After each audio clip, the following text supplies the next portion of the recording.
Views and opinions of any of the guests of After Hours AM are not necessarily the views and opinions of After Hours AM, its hosts, its staff, or any of its affiliates.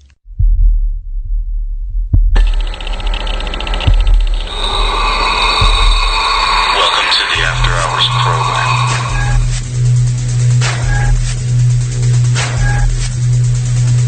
Are you ready? It's alive! It's alive! It's alive! Now broadcasting live from the After Hours AM studio, Joel Sturgis and Eric Olsen.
Welcome to this edition of After Hours AM, everybody. I'm your host, Joel Sturgis, whether it's north, south, east, west, AM, PM.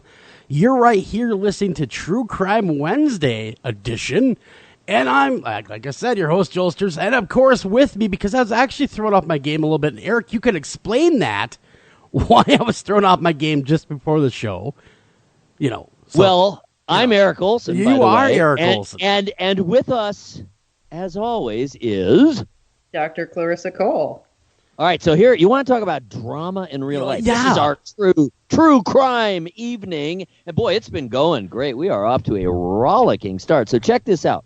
We are scheduled to cover the Murder Chose Me show, which is a brand new show, been on about a month on Investigation Discovery. It's doing really, really well, getting amazing reviews. And the star of it is a real-world, real-life detective, homicide detective named Rod Demery. Well, we have Rod ready to go. Join us in the 10 o'clock hour. I just got an email literally moments before we went on the air saying Rod has been called in right now in real life to a brand new murder investigation. So we're hoping that we'll be able to link up with him, but he is literally doing his job as we speak. That's what threw me off the game, is because, normally it'd open up and I'd be like, hey, Eric, how you doing? How you doing, Clarissa? And it wouldn't have this in the back of my head going, okay, we had this development literally, folks, minutes before the show. Because I am such a game plan guy. Eric will tell you this. A, B, C, D, this is how the show goes. And so I was thrown off a little bit. And this week has just been weird, guys. I'm getting cryptic emails from people saying that they grew up with a certain serial killer, knew him so well that they played D&D together, but yet he will not come to the light and say, this is who I am. And because I'd love to talk to you, man. If you sent the email that's factual, come on. We want to know what it was like to live with Jeff Dahmer. We want to know what it's like playing D&D in the basement, talking about fan fiction with the guy. We want you to come on. Good imagination. Yeah, we want you to come on. Tell us what it was like with your brush of Dahmer. Maybe we all can learn a little bit about the early years of a serial killer. Yes, I'm all for that. And, anybody... And I like stories like that because you get a different perspective. This isn't somebody that studies it for a living or isn't somebody that is just maybe fascinated in the books, that people write or the shows. This would be a personal perspective, which is something that we really do lack in the field, honestly. Well, so it would be a good thing. What threw me off basically was saying, yeah, I know him. I know the whole family. But there was something wrong with that email. And our listeners are absolutely sleuths. I mean, our listeners are rabid true crime people. They were so fast. They were so fast to point out, because I put the email out there for public consumption because I wasn't sure if this is real, where we're sitting with it. Was he getting all his information like from a Wikipedia or something like that? You know what I mean? Our listeners popped up. They said, no, Joel, here's the deal. He never went to high school in Wisconsin. And the email clearly cites, and if you read it there, everyone can go over to After Hours AM, America's Most Haunted Group, and read this email. All I did was copy and paste it from the direct message. That is his own words. I cannot speak to the legitimacy of his story. I can't say the accuracy, but I got to say there was some pretty stunning detail that would make me think maybe he really knew the guy. I don't know. There again, when I did try to get a hold of him, people are already all over me saying, did you get a hold of him? Did you get a hold of him? I tried to send an email to this guy, and I got a denial shot back at me. You know how you get those denial emails bounced back at you? Yeah, so guys, I am working hard. I'm working hard to figure out who this was. And if you are listening, I know you are, please, we feel free, come aboard. We'd love to talk to you. And, of course, Clarissa Cole, like she had just said, it'd be a great tool. The personal perspective, which we don't get a lot of, because they kill everybody. Now, you guys know, I have my own Jeffrey Dahmer tale, which I've told more than once on the air. Oh, tell again. I might have forgotten. Right here over these very airwaves or internet waves or whatever the damn waves are. Yes. All right, you ready? Yes, okay. I am ready.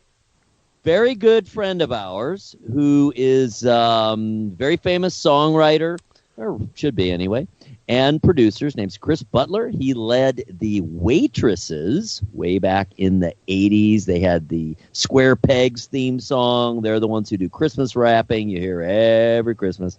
Merry Christmas, Merry Christmas. Think about this one this year. Merry Christmas, Merry Christmas.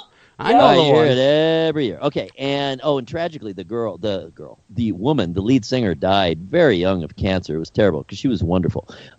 Anyway, of the Waitresses. So great band, really amazing. From right here in my area, originally from Akron. They really got big when they went to New York, as so many do. But they were from Akron. So anyway, my good friend Chris owned, I guess he still does, the Jeffrey Dahmer childhood home in Bath, Ohio. Oh, you were telling me that story, and you guys went for a party and everything in there. We went to not one, but 2 years in a row, Halloween parties on Halloween in the Jeffrey Dahmer childhood home. Did he do like a theme party, a serial killer theme party? No. Not officially. But once the party had thinned out in the wee hours, he took us on a tour of the home, including the crawl space where his first victim was stored. No, get out of here.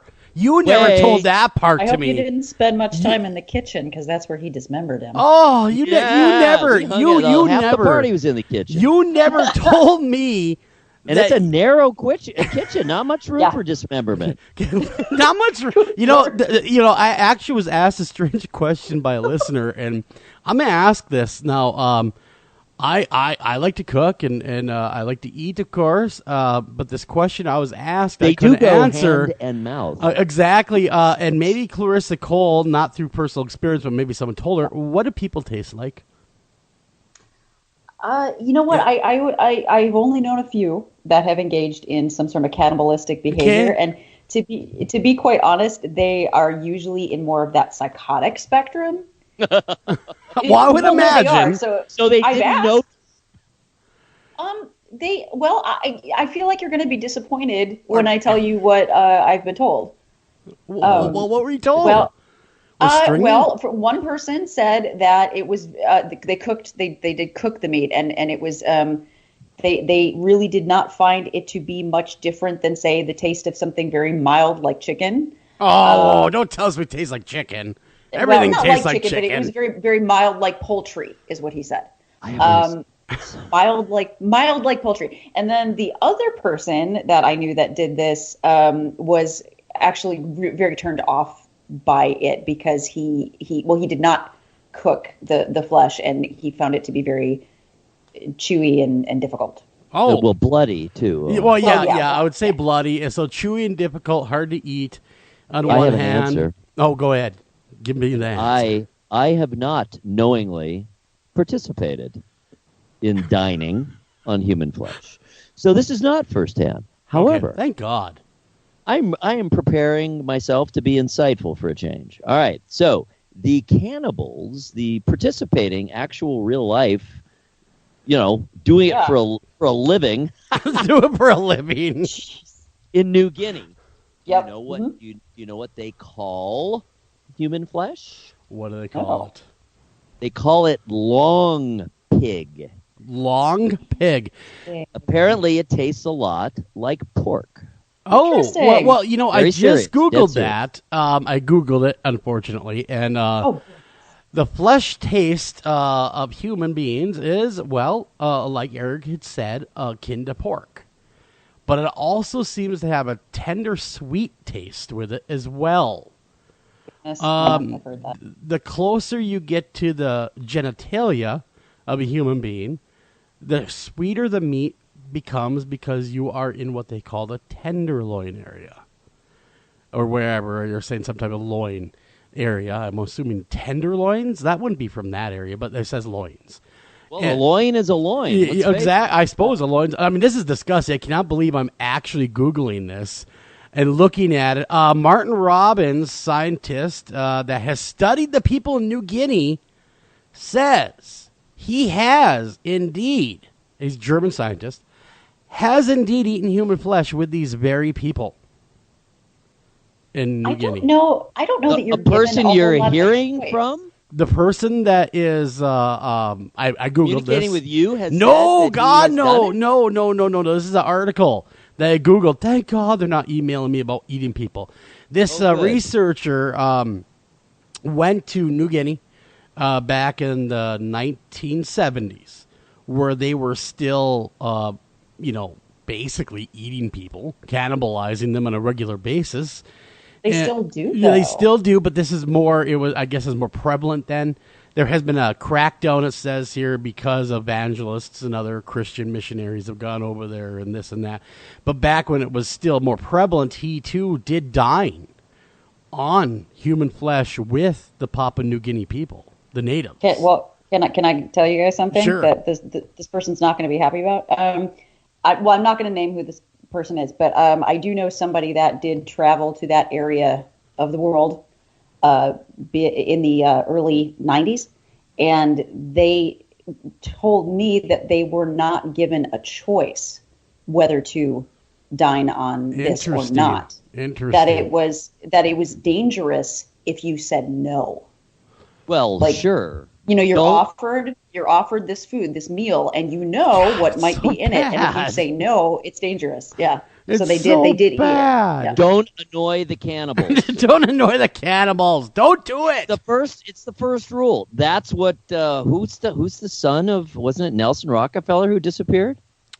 Oh, yes, I Clarissa- think. Yeah. He Rapid was action eating. begins working fast. It was Clearly- Rockefeller. He was There, we eating, get rid man. of that audio darn website. But yes, anyhow, this Yeah, it wasn't that long ago. I think it was the 60s. yeah, this guy, this scientist anyway, claims that he was given this flesh willingly because he was not part of any kind of ritual or stuck with any tribe. It was tried on his own volition. I don't know. I don't know if it's a real write-up or what it is, but that's damn sick if you ask this guy. And quite honestly, I could have lived my whole entire life without hearing what human beings taste like, but that's the question being asked lately. That's almost as sick as the Florida man. Here, piggy. Did you guys But read? now, Which Florida man are we talking Well, about? there's Yeah, you several are Florida talking men. about No, Florida. well, if it wasn't for Florida Man, we would have no show. I'd like to say that. So we love you, Florida Man. Well, not on the true crime side, anyway. So, okay, here we go. Now, Are we talking about Mr. Hubbard? Is I'm that talking the- about the guy that screwed the dog. Yeah. All right, here we go. Yes. More than once. And he is the inventor. He is the originator of the screw the pooch terminology. You really screwed the pooch in that one. And 23. he turns and winks and says, literally. Literally.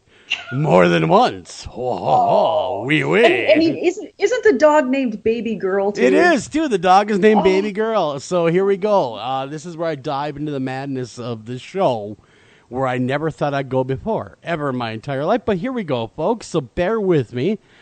Florida man, 23-year-old Bradley Gene Hubbard, was arrested on Monday in Pensacola, Florida, on crimes he's been having sex with the family dog for years. One of his own family members alerted, the authorities saying she had physically seen Bradley take the pit bull mix named Baby Girl to his room and engage in sexual contact with her. She, At least it was a she. yeah, she estimates it's been happening more than 100 times in the past years. The family says she witnessed the attack because Bradley's bedroom door has a keyhole on it. Stop bugging me, Mom. I already have a girlfriend. Yeah, leave me alone. The dog and I are intimate together. We love each other. We're going to get married one day. Just let us be. So what had happened is he alerted the authorities, and they broke up the puppy love ring. And Oh, that poor dog. Seriously. and Good one, Joel. I like that. yeah, and they call it puppy love. They went ahead and they arrested him on charges of animal cruelty, amongst other charges, including but not limited to bestiality. Well, obviously. Yes, obviously. $15,000 bond. He faces charges engaging sexual contact with the animal, a.k.a. bestiality, causing death or pain or suffering to an animal. And he is scheduled to appear in court on February 2nd, or already did appear in court last month. I can already tell you what's going to happen. Oh. He's gonna get probation, because most of these guys do, especially down south. He's not going to face any time, and he's going to end up sitting in a group with me, because that is how I started my career, folks. Just so you know, Was bestiality? No, Okay. counseling people, sex. Did you offenders. say especially down south? Yeah, I know, right? You know, she makes it sound like they're a bunch of local yokels down there with four teeth amongst them. You have painted a broad God. swath of the nation. No, I have mean that hurt they them. don't. I mean that they don't punish it as much as some Sure. states do. Backtracking now. Remember, everybody, you can send all that hate mail over to the criminal please code do. email. Don't be attacking me on this one, especially you, Mr. Dahmer lover. Don't be yelling at me about it. Bumper, And leave it alone. exactly, let the man love who he loves. But it was not consensual. How do they know from it's what I not got good? from all- How do you know? A devil's advocate. Well, Devil's advocate here. statutory dog rape? Yeah. How do you know the dog didn't con him into it? Lord. Well, I mean, she was a pit bull and ostensibly did not bite his hand off, because you'd think that would happen at some point. You would think But- so. I'm not defending. I do believe it's disgusting. I'm just saying it gives a new meaning to man's best friend. That's all. Oh gosh, no, I don't understand. What I don't get is why crimes like this don't get more time associated, Well, or any time that is used in probation. Now, okay. Clar- Go ahead. My sir. serious question, I'm sorry, Clarissa, just to clarify, why would this be treated less severely in the South? I'm very curious. I just noticed that the laws don't seem to be as stringent, and on sex offenses in general. But in some ways, I think that's, again, before people freak out, I actually think that in some ways that's a positive thing, because, okay, for instance, in Texas where I worked, Yeah. the mandatory jail or prison time was not as long as it is in the North. However, they were mandated to go to treatment where they Gotcha. are not in the North. So in the North, it's like you get 7 years flat time and then you're And out, you're done. right? And you register yourself for the next 50,000 years. Right, but For like touching a dog. in the southern, in some And of the your southern mother states, smuggling the dog into your cell. I want and in conjugal visits. some of the southern states, they get just probation. They don't do any time at all, but then they are mandated to go to treatment for, get this, as long as it takes. Wow, Well, that seems you know, more enlightened. we It is more have enlightened. we Yeah. actually had a big fight up here in Minnesota because we have a program for sex offenders. It's Moose Lake sex offender treatment program, which is really spearheads a lot of things here in this state of Minnesota. We are kind of known. I don't know if you knew this, Clarissa. I'm sure you did. Is we are one of the leaders in behavioral sciences. And Yes, that, you a are. lot of that is because we had, of course, like we talked about, we had senators like Paul Wellstone. And dog humpers. Yeah, and dog humpers everywhere that needed help. Well, all the twin studies were done too. A lot of them. in Yeah, Minnesota, well, which what is groundbreaking. The problem is now They founded a city. they did the Twin Cities, two of them, in fact. Oh my God. You know, what they have deemed now. See, here's the problem: is we have a sex offender, a high-level sex offender place that they go to after they serve their time. So okay. basically, what happens? You go to your prison and you do your time, but then you're taken directly to this sex offender hospital Yeah. that you are allegedly supposed to get treatment for and then be released. But the problem is, in the last, 40 years, no one's ever been released.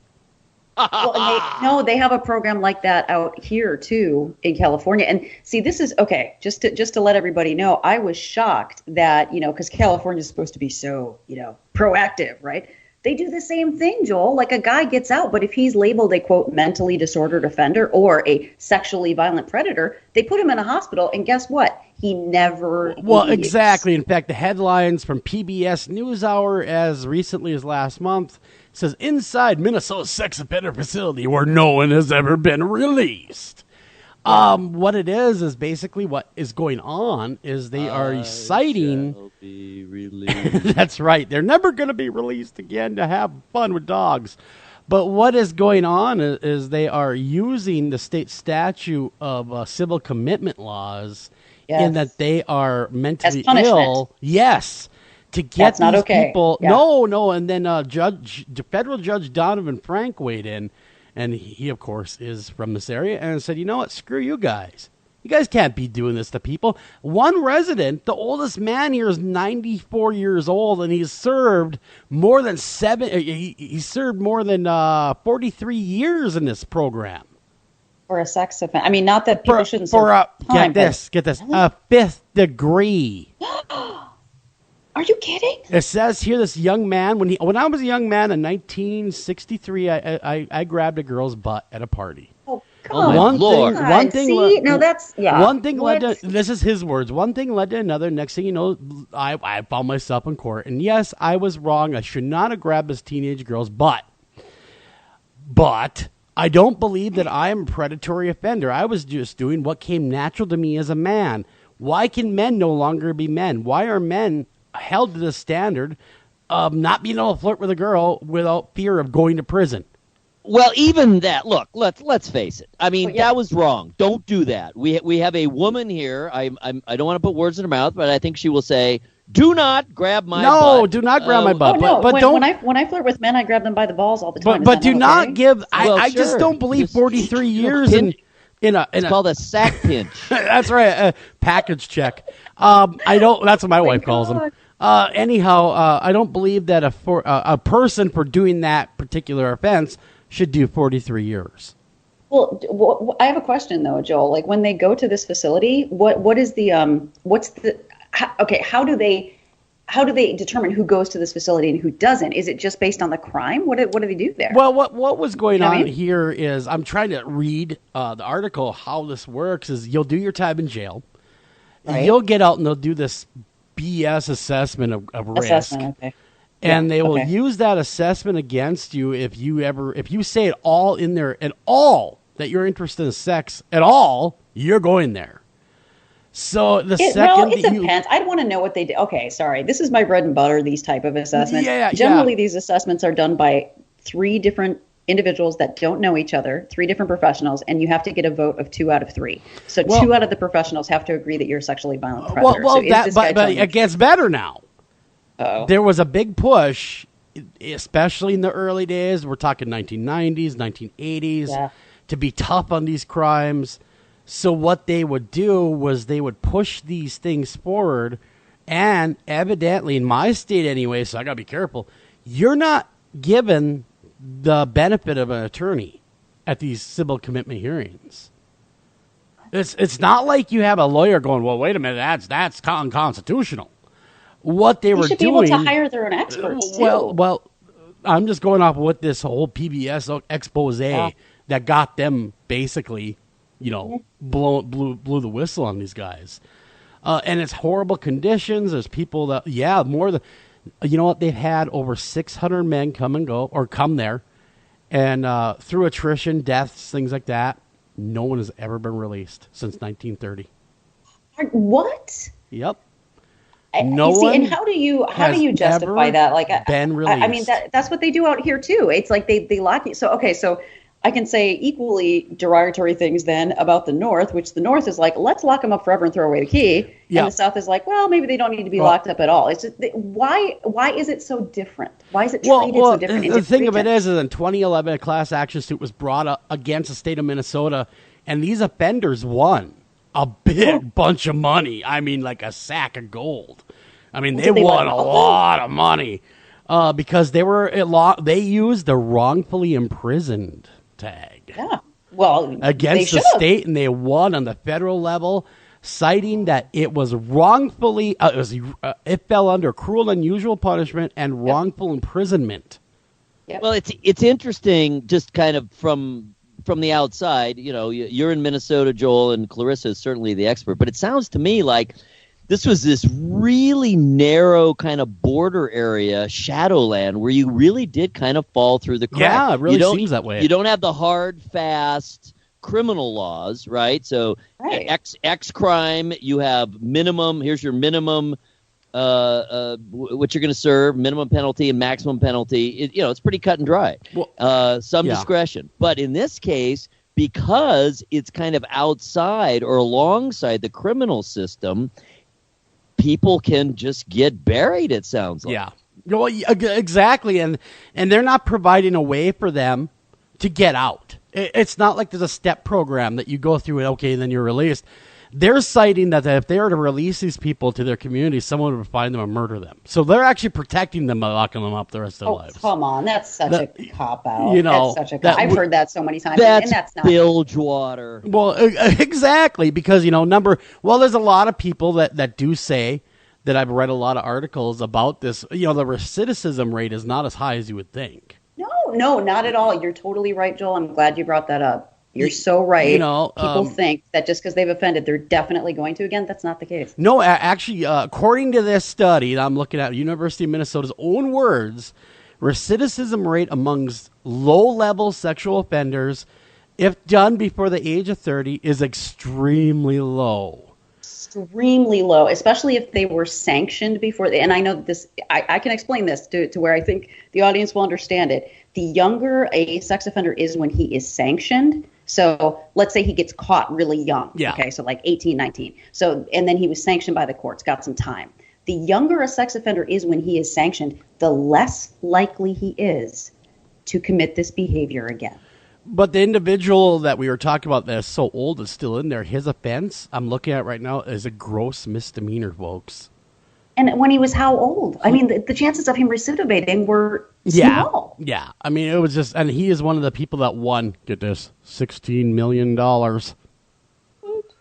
Wow. Raggy. State of Minnesota. But remember, Raggy. You don't get the time back. Money doesn't buy time. Yeah, but $16 million buys a lot of beer and strippers. Oh, it does. It does. This is where I feel like there should be some sort of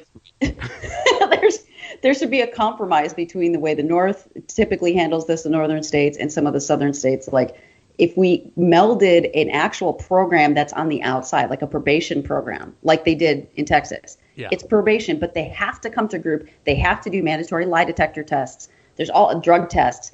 It's keeping them in check in the community because realistically, people usually don't do that long in prison for a sex offense anyway. They're going to get out. Generally, they don't, but they're such targets. We've heard time and time again when they hit prison that they usually the life expectancy is not very good. So, that's why they don't do too much time because they're dead.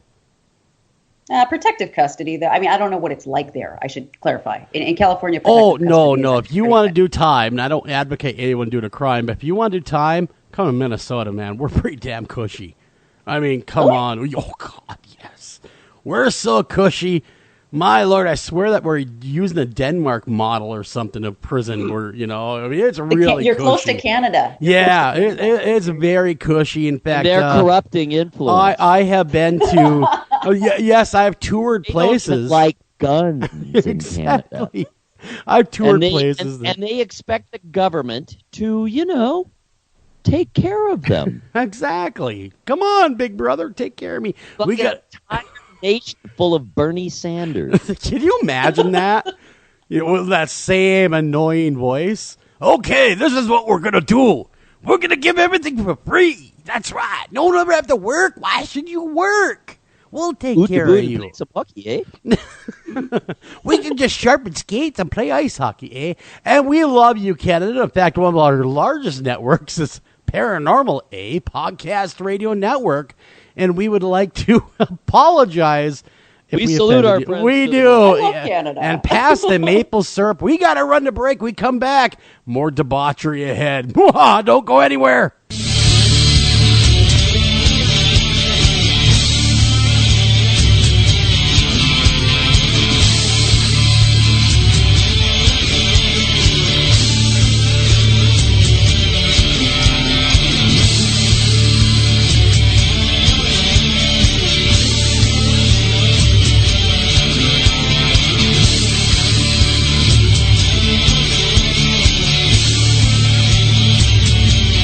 Hey, if you're catching this edition of After Hours AM on podcast, make sure you like and subscribe to After Hours AM. And for all you iTunes listeners, make sure you rate and review After Hours AM. Hi, Tom Bodette. If you can hear me, then you have an internet connection, which means you can do cool things online, like listen to streaming radio, obviously, or watch a video of a monkey washing a cat. Let your freak flag fly. Or you can book a room at a great price at Motel6.com. Isn't the internet wonderful? Everything you want right at your fingertips, and whoa, did not need to see that. I'm Tom Bodette for Motel 6, and we'll leave the light on for you. Hey, everybody, this is Joel Sturgis, and did you know that After Hours AM and America's Most Haunted have a great new website out there? You're going to want to visit America's-Most-Haunted.com. There you can get all the new content from all the writers for America's Most Haunted, as well as the great haunted headlines everybody loves each and every week, as well as catch After Hours AM live right there, along with podcasts, past shows, and get to know your hosts, as well as contact us. It's all your in one ideas, stop. You're going to love it. You're not going to want to go anywhere else. So come to America's-Most-Haunted.com today. To nurture growth, gardening tools for the shape of good things to come. Even the right fertilizer and bug killers to make the grass a little greener. You'll find it all now at Ace, your place, with everything you need for your yard. Plus helpful advice, almost like we're right there. Ace, the helpful place. Northern Tool and Equipment. I got a rather serious problem over here. All right, what are we looking at? Cranky mother-in-law asleep on the couch in the man cave. Dear God. It gets worse. That's impossible. She's passed out on the remote. I stand corrected. But what do I do? Okay, I want you to grab a Torrent Big Red hydraulic bottle jack. Okay. Now you wedge that bad boy in under your mother-in-law and crank her up skyward. It's working. And got the remote. Great. Now grab that Torrent Big Red 2-ton folding shop crane and put that woman on wheels. And away we go. There's no problem a little horsepower can't solve. Northern Tool and Equipment. You're listening to After Hours AM, the best in alternative talk radio. Got a question, comment, guest suggestion, or just want to say hi? Contact us at afterhoursam@gmail.com. That's afterhoursam@gmail.com. Want to call the show and be interactive? That's easy. The number is 612-326-6874. Again, the number is 612-326-6874. And thank you for listening. I ate his liver with some fava beans and a nice Chianti.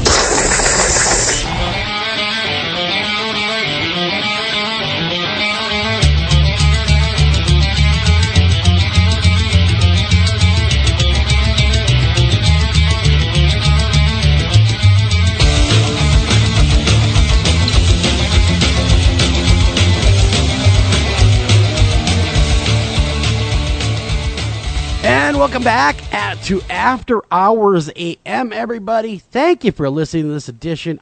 I'm Joel Sturgis. We're talking about everything crazy. I got Mr. Eric Olsen and a beautiful and talented Dr. Clarissa Cole. And we, if you weren't here for the first half hour, we had a bit of a rollicking debate on what to do with sex offenders, and we kind of talked about Minnesota likes to throw the key. You know, find them, get them, throw away the key no matter what they've done, what level. I would imagine now it would have to be so egregious to meet some standards, I would hope.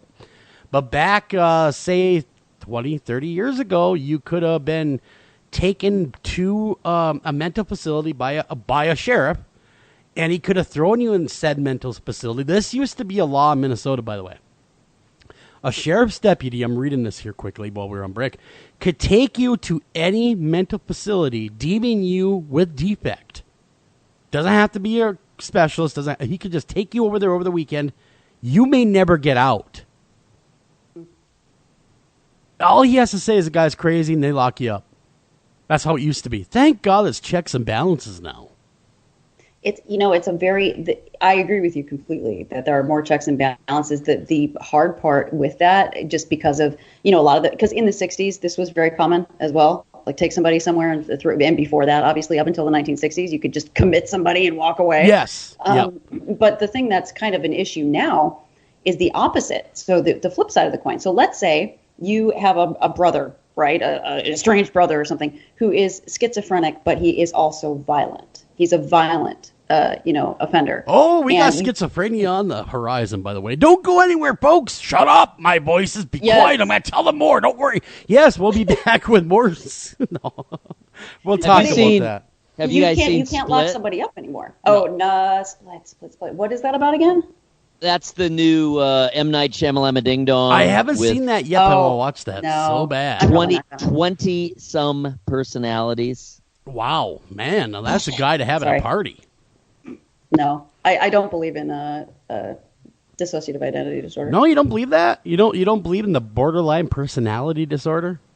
I believe in borderline personality disorder. I do not believe in dissociative identity disorder, also known as multiple personality. Now, what's the difference between borderline personality disorder and full blown? I mean, is there a tipping point here? Because I hear that thrown around a lot in the psychology world. Borderline personality disorder. Is it just a blanket diagnosis to cover what they don't understand? No, not at all. It is very specific. So you've got psychosis, and then there is something that's called borderline personality disorder. And this is a disorder where a person evidences some of those traits of psychosis, like they don't necessarily know what's real and what isn't real sometimes. They have some really fanatical beliefs about things. Their behavior can be very erratic, extremely, swinging back and forth. So that's so borderline was meant to differentiate somebody that could tip over into psychosis and yet come back from that. That's where that term came from. Borderline. Interesting. Okay. So they're not totally crazy, just half crazy on weekends. Well, most of the time, it's the emotional swings are nothing to be messed around with. But the multiple personality disorder, which I think is what is featured in the movie Split, there's huge debate in the field about whether it exists or not, and I'm in the camp that it does not. Really? That it is a manifestation of probably severe borderline. I think most people, I'm sure Eric has something in his family. we've all dealt with mental illness at some form or fashion in our family. Oh, wouldn't you agree, Eric? God, yeah. So, I mean, it seems to be so common. And why does it seem to be, and I could be totally off base here, could be totally wrong, and please school me if I am, why does it seem to be mostly women that go nuts? Well, okay, so this is, you know what, I can't believe I'm answering this seriously. This is true.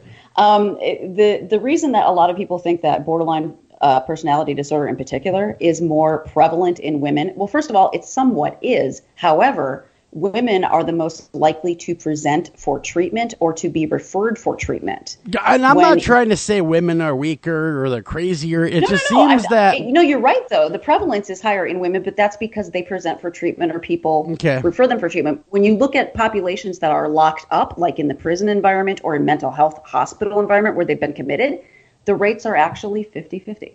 Well, yeah. Well, so full disclosure, and I'm not going to use her real name. We're going to call her... Let's call her Emily. My wife and I have a stepdaughter named Emily that is currently in a facility, long-term residential, for personality disorder, borderline personality disorder with a lot of other things. Erica has heard the story because I've vented to him more than once, how frustrating getting help for this adolescent was until she actually broke the law. Very disturbing and sad. And that's when we could actually get her the help. She had to break the law to get the help. Everybody would tell us, oh, she's just doing it for attention. She's a teenager. You'll ride it out. It didn't. Nothing was done until she threatened to murder her entire family. And that's and you know what's interesting is that is very common too. Is that I think that if a boy were to threaten violence, I do think it would be taken more seriously. But she assaulted my 1-year-old daughter. Oh, gosh. She assaulted her mother. She had weapons present with the baby, the 1-year-old. Nothing. It's very serious business. Nothing minor or. But it was so hard to get help. That's what I'm saying. It was like we were screaming. It's similar to, and excuse me for interrupting. What it reminds me of is, and I think maybe this has changed. Clarissa, I'm sure you can address this. Is it used to be anyway with many or most stalker cases, they couldn't and wouldn't do anything until a crime was committed. So here's this poor person, usually a female, of course, not always, but usually, being menaced, being threatened, being, on and on and on and on and on, and fearful for their lives, and nothing could be done until they were, killed. Mm-hmm. It's still that way. Nothing has changed. It took us over a year to get her help. Yeah. We had the police at our house so often that we knew them by name, and they knew us by name. They'd sit down and have a cup of coffee with us. That's how well we got to know our local police department. And they were a huge help, by the way. Just saying that awesome. They were a huge help. They helped us get her where she needed to go. But juveniles, in my state anyway, the help for them is woefully underfunded. There is not a lot. It's underfunded, but that's the point I was gonna try to make about the laws earlier. Is that back in the 60s you could commit somebody for almost anything, but then the pendulum swung back so far the other way that you now do not have the ability to commit somebody for more than, say, a 24-hour hold. And if they walk up to the doctor and say, yeah, I don't want to hurt myself or anyone else anymore, they let you out. Well, it seems to me that Reagan hit the White House, and that's when the asylums opened up. Am I right? Open the doors! Was there a correlation? I was very young, to be honest, when Reagan was president. Did that actually happen? Because I remember... It did. And you know what the result was? Think about it. What would the number one most obvious societal result be? Homelessness. Yeah, homelessness. Yeah, and we see that. Yeah. Huge increase in homelessness and crimes associated with homelessness, because now you got a bunch of crazy people out. Yeah. Running around on the streets without medication, without money, without support. Exactly. And just getting back to my stepdaughter really quick, is her problem was delusional. She could not tell Fantasyland from real land. Well, and that's a big part of where the borderline kind of meshes with psychosis, right? Is that they start to lose track and of then what's she real and what claimed isn't. to hear voices, and the people that were doing all this was a voice in her head named Carlos, of all things. I think that part was BS, but that's just me.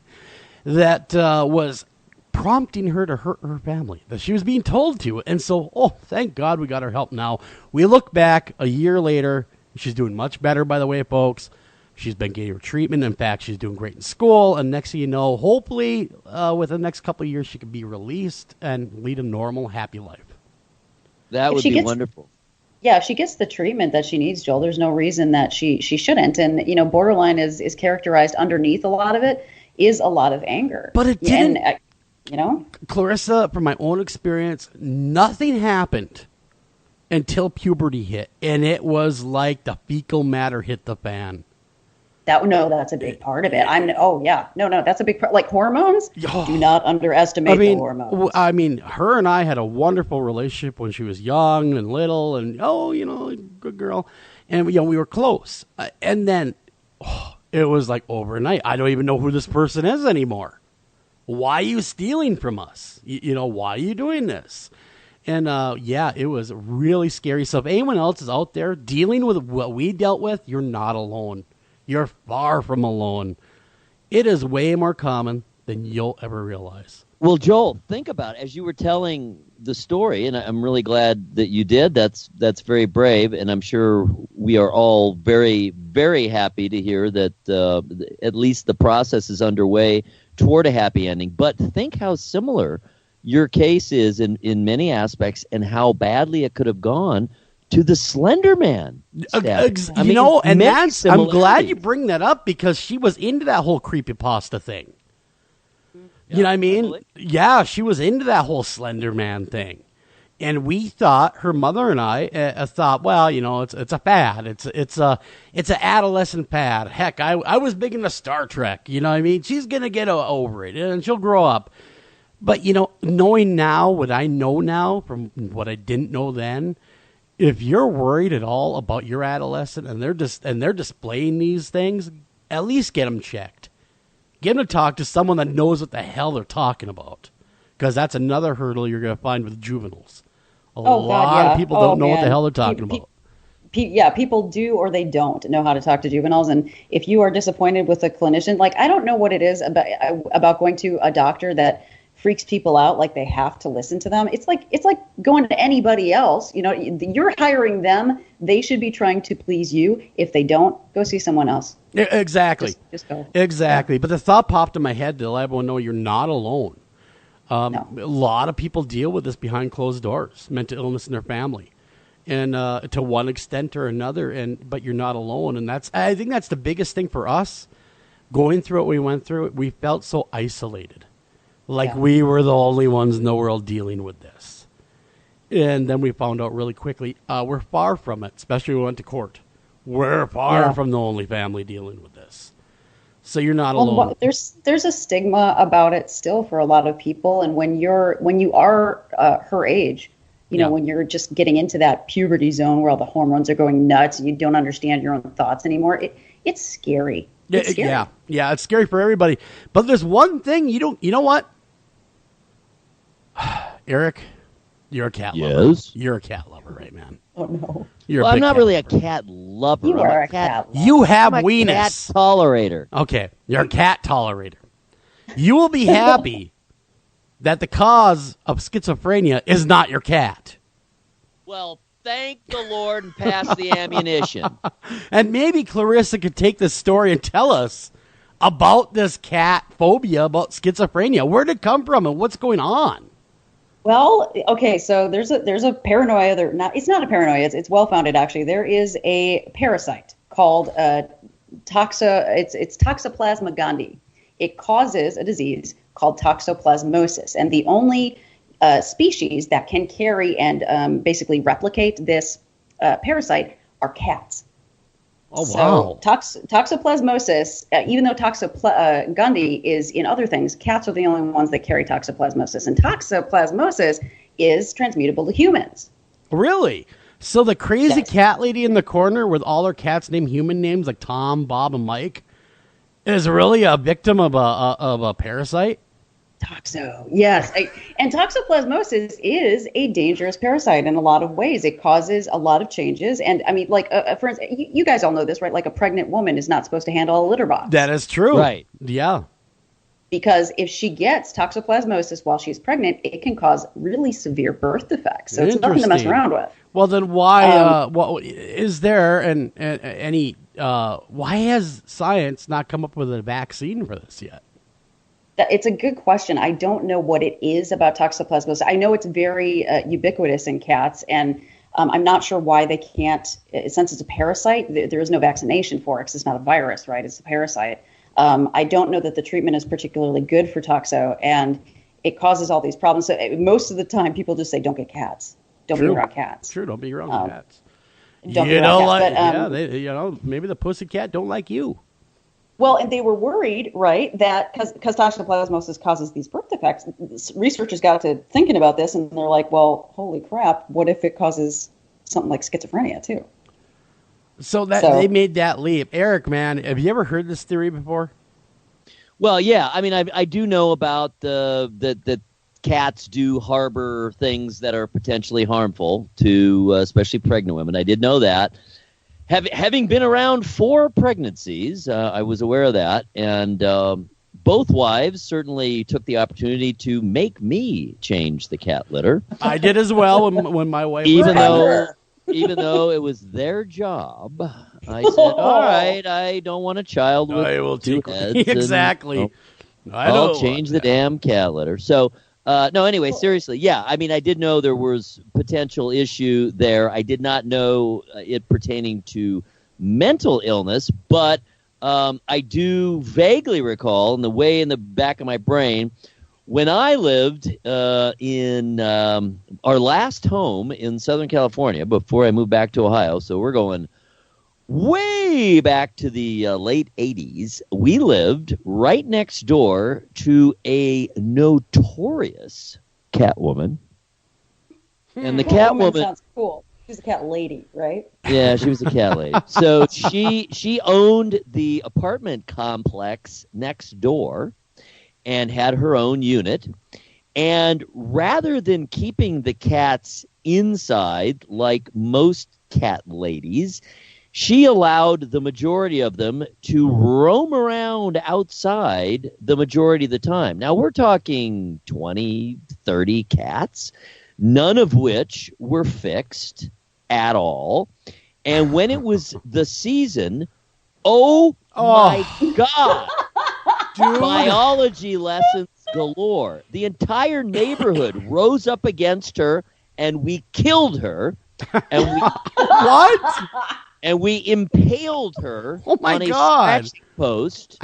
Set her out on the street to be picked up by animal control, who eventually showed up. You impaled the cat on a scratching post. Put her No, outside. not the cat. The woman. Oh, the woman you impaled. Didn't the her woman. cats just eat her? I yeah, think won't cats eat you when you die? Yeah. They may have eaten her because it took that long for LA County animal control to come.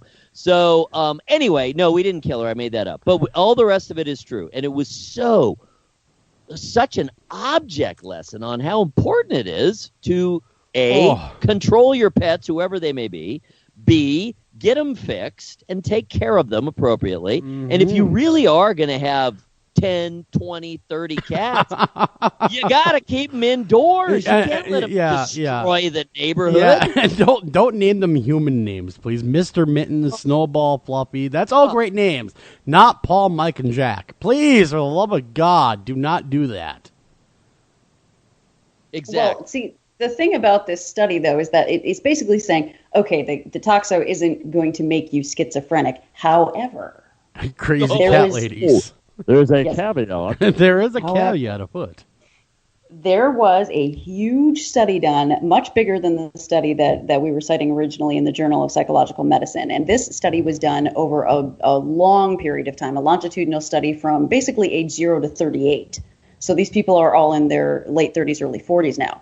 And a full almost 30% of them did test positive for toxoplasmosis, which was expected because they were raised around cats. And they did find that the rate of suicidal depression was higher.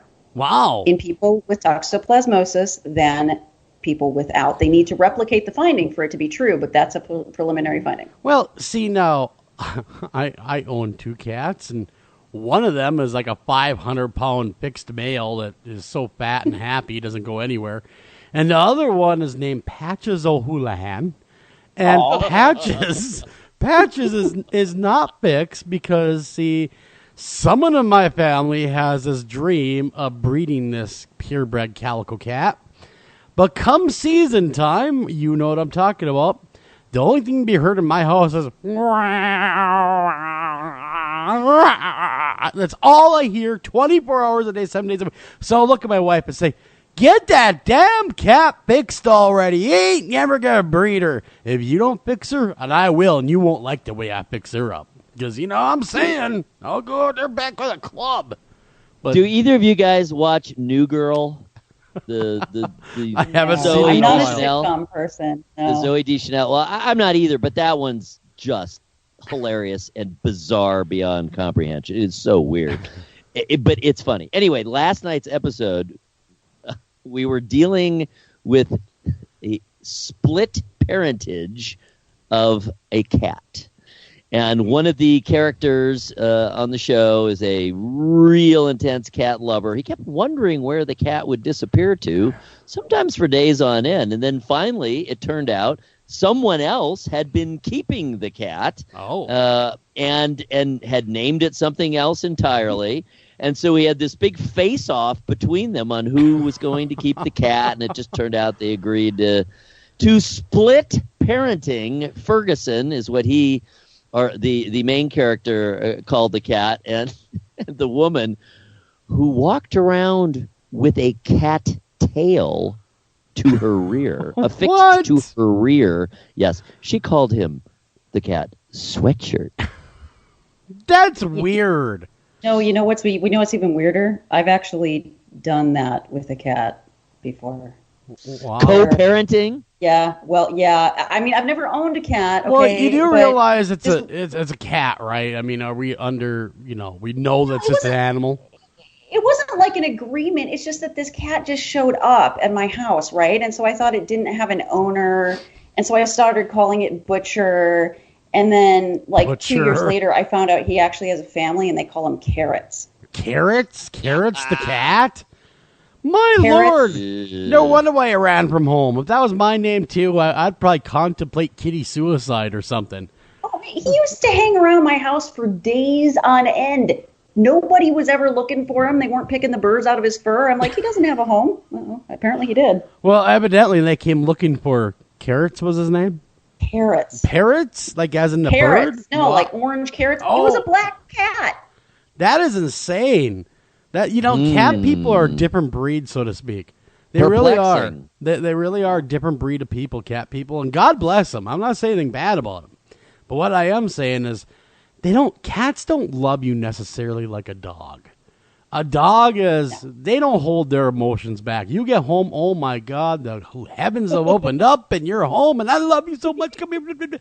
Cats look at you going, at least you're back to fill the food bowl. Yeah, I know, you again. I'm just warning you that if you die, I'm so eating you. And then they just kind of strut off. That's what they do. Here, I have one more response to this general topic. Here's the thing. You don't really want a cat to love you like a dog does, because then it's just creepy. It is creepy because then you end up and they moving to won't Florida. leave you alone. And they'll always be rubbing up against you and getting their damn fur on you and always meowing, and they become very, very demanding and insecure, and I assure you, you don't want it, because we got one of those. Insecure will cat. not leave my wife alone. Not leave my wife alone. Cat thinks she's his mother. I'm not kidding. I have a big black cat, and his name is Blackness. I don't know, right? Really original name. That's what he had when we got him. That's the name. But the same thing. He will not leave me alone. I sit down for 10 seconds. Who's on me? The damn cat. And I don't even like cats that much. It's like, get the hell out of here. Don't you get it? I don't like you. Go away. But then next thing you know, he's purring and he's rubbing on you. Next thing you know, you're petting him. And problem is, you're only 4 steps away from Florida Man at that point. Yep. That's I'm just saying. I'm not saying anything other than, I don't know. It's a really big leap to go from there to, I'm just saying love is love. I'm not saying. Making that connection in your mind. I think I'm going to take my pants off. Yes, right now. Around a cat? That seems like a terrible idea. That would be a terrible idea. Like around a dog, it seems like. Well, and oh, look, a chew toy. At the end of the day, I think the moral of the story is there's a lot of crazy people out there, man. And Clarissa, you've heard it all. You've seen a lot of it out there. But even you were taken aback by the dog tail. And who wouldn't be? No pun intended. Yeah, no pun intended. Yep. But that's the funny part about the world we live in. And that's the funny part about our true crime show. Sometimes the crimes aren't murder. Sometimes the crimes aren't robbery. Sometimes it goes into the really freaky areas of like bestiality and disgusting underworld type stuff. But man, oh man, I wouldn't have it any different. When we first started the show, me and Eric, or especially me, I didn't have a huge grasp on true crime. And since we started the show, I've had serial killers try to contact me. I've had people in prison that had Netflix things dedicated to them try to contact us. We've had weird emails out of nowhere that try to contact us. I don't understand why, but it's the emails themselves tried to contact. Well, us? Very peculiar. There evidently was a Netflix program that was trying to tried to contact us. Yep, that was trying to making its rounds about a Mr. Stephen Avery, and that's a whole nother ball of wax. And maybe we'll cover it one day, but just not today. That being said, we got to run a break. Don't go anywhere. We'll be right back right after this.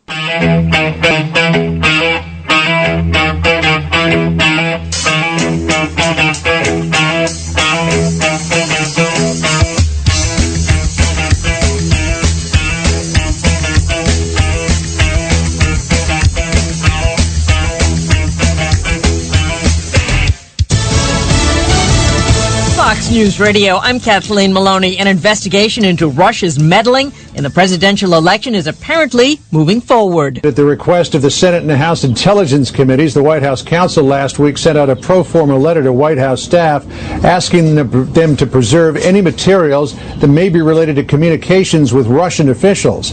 But as we remind you of that, the FBI, you'll recall, told the Chief of Staff, Reince Priebus, a couple of weeks ago that there was no evidence that anyone at the White House other than Michael Flynn may have had contact with Russian officials. Fox's John Roberts at the White House. President Trump's first major address to Congress and the nation was watched by an estimated 47.4 million people. Not as many as tuned into former President Obama's first speech in 2009.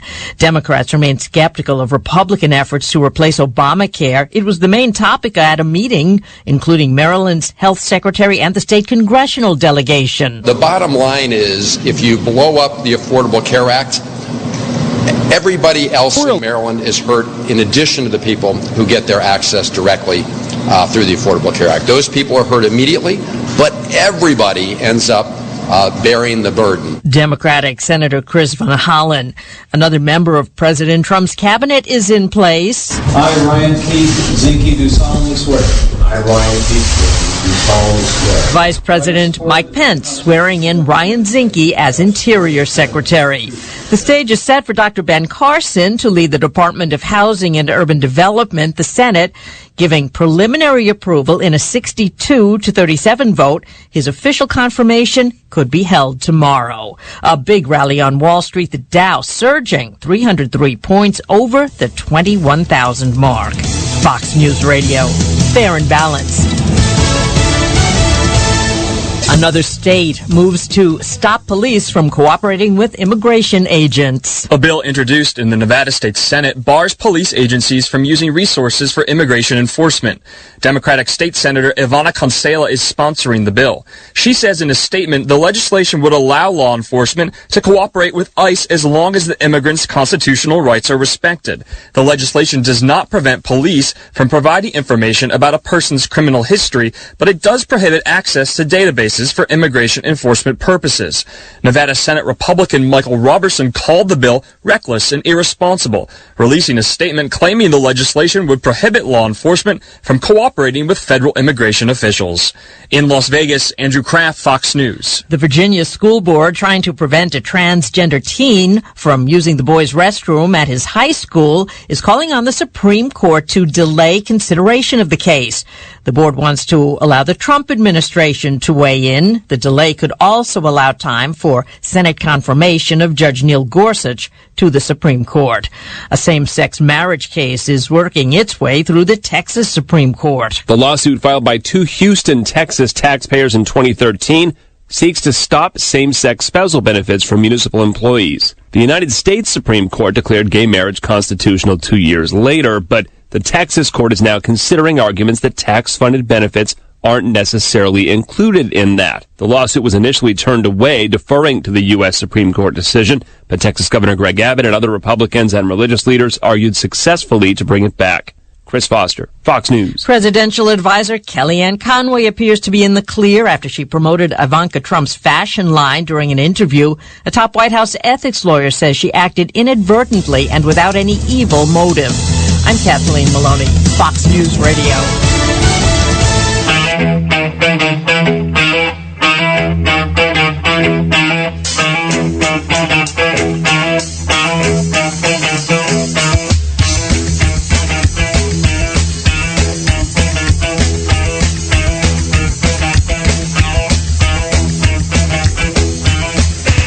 And welcome back, everybody, or we're back, rather. You didn't go anywhere. You're probably still at your radio waiting to hear us come back. So we are back. I'm your host, Joel Sturgis, and you're listening to After Hours AM. And with me, Eric Olsen and Dr. Clarissa There Cole. we go. One of these days. pregnant pause. One of Pregnant these pause, days. Clarissa. That will be like boom, boom, boom. But hey, we're all here. And wow, Eric, why don't you fill everyone in that's just tuning in to hear, well, our guest, the guy, the guy that everyone loves, that is everywhere, it seems, for Murder Chose Me. And he will not be joining us because Rod Demery is on an investigation right now, real-life investigation. So yeah, it's amazing. I got an email just before we went on the air about an hour ago. I mean, just before, saying, oh, my goodness, Rod has been called literally to a homicide investigation, and he is in the field, and he cannot break away. This is real. This is real life. This is serious. So he can't do it, because I'm going, well, can he just talk shorter? Can he come on later? Whatever. No, he's doing his thing. He's doing his job. So how utterly appropriate that he was called away to do his job. So what we have, or who we have, who we have, this is amazing. I'm going to tell you about the show, and I'm going to tell you about Rod. But the person we have joining us probably could not be a better fit for Rod, because he is, in fact, the man who plays Rod in the recreation aspects scenes on Murder Chose Me. So we will be introducing him in a moment. But first, let's talk about Murder Chose Me. The 10-part series premiered February 15th on Investigation Discovery and runs at 9 Central on Wednesday nights. Murder came knocking on Rod Demery's door when he was only 3 years old. In ID series Murder Chose Me, Rod Demery reflects on his career as a homicide detective, a destiny he was drawn to after his own mother was murdered. Later, his own brother became a murderer. In Murder Chose Me, intimate first-person storytelling meets gritty southern backdrop in Shreveport, Louisiana. Each hour-long episode brings viewers through a white-knuckle case, weaving together Demery's own personal connection with murder to that of the families to whom he has vowed to deliver justice. Demery is a decorated war veteran of the United States Navy, published author, and now works as a special homicide detective for the Caddo Parrish District Attorney's Office. Hence, being called away just before showtime. Now, joining us very, very kindly, courteously, is John Nicholson. And John is not just an actor. John, I'm trying to cut through all the all the wonderful things that were said about him to get to the bio. Let's see. John was director of security for national retailers and was always in charge of investigations, embezzlement, theft cases, and the like. He actually attended the same interrogation school as Rod. No, I'm sorry, from Rod. He attended school was taught by Rod. Amazing. And Rod has the job that John, our guest, always dreamed of. He interacted with officers all the time, and being an investigator was a job he always longed for. So playing Rod in the series is a dream come true. Well, thank you so much, and welcome to the program, John Nicholson.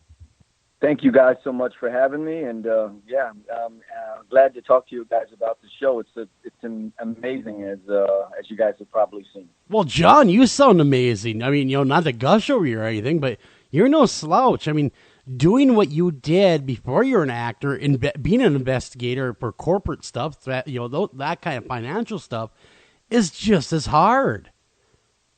Yeah, it was one of those jobs that, like, I guess it's a parallel for Rod, because I was so passionate about my job, and like I was often called like I was the best investigator, the best interrogator that people had ever seen, and so people were always like, "My God, man, you have such a passion for doing this." So I think that lended itself and helped my credibility. I think when I went in for the audition for the role of Rod, because I think we have a lot of those same similar characteristics. Well, I was going to say, you seem so natural on camera being an interrogator.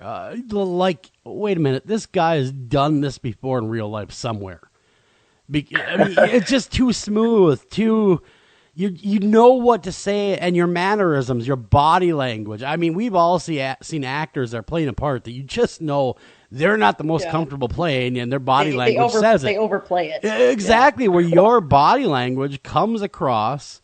And I actually, like we were all talking, I mistaken you for a split second for Rod in the show, because you guys look really quite a bit alike, and sound alike, and your mannerisms. You did such a good job. Yeah, and your mannerisms are very close. Even to the point that Rod and I are both left-handed. We have so many. Like I when I met Rod after I got hired for the role, I met him and I liked him immediately. He's just one of those people that you meet and you're drawn to. He has a great energy and aura, and I was like, I've just met a guy who's probably going to be my friend, probably for life. Oh yeah, I mean, it seems that you guys have a very kindred spirit, is what they call it. And you have very much in common in your pasts.